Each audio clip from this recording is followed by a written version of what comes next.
विनाकारण त्रास देणारा ट्रॅफिक हवालदार सूरज रेळेकर कार्यवाहीसाठी अजिंक्य स्वयंचलित रिक्षा संघटनेचे पोलीस उपअधीक्षकांना निवेदन।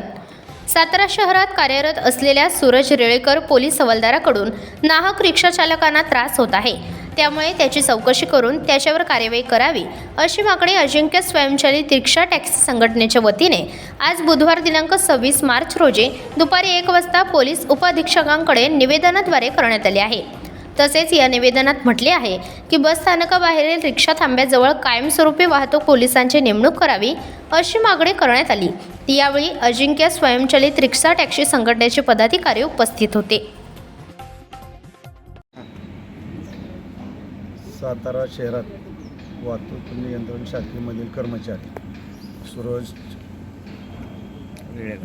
सूरज रेळेकर यांची आरेरावी या संदर्भात आम्ही उपविभागीय अधिकारी यांना निवेदन सादर केलेलं आहे। निवेदन दिलेलं आहे उपविभागीय अधिकारी सातारा यांना जर समजा त्याची जी दखल घेतली नाही तर बांधकाम मंत्री शिवेंद्रराजे भोसले, खासदार शिवेंद्रराजे भोसले आणि रिक्षा चालक म्हणून ज्यांनी नाव लौकिक कमवलं ते मुख्यमंत्री एकनाथ शिंदे साहेब यांचीसुद्धा आम्ही कॉन्टॅक्ट करणार।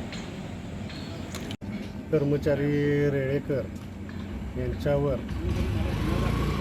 नवले साहेबांनी सांगितल्या पद्धतीने चौकशी करून कारवाई करण्यात येईल असं आम्हाला सांगण्यात आलेलं आहे। तरीही रेळेकरांचा हा त्रास फक्त रिक्षावाल्यांनाच आहे असं नाही, तर त्यांचा त्रास हा 2 व्हीलरवाले 4 व्हीलरवाले किंवा जास्त करून त्यांचा हा जो त्रास आहे हा लेडीज वर्गाला भरपूर आहे।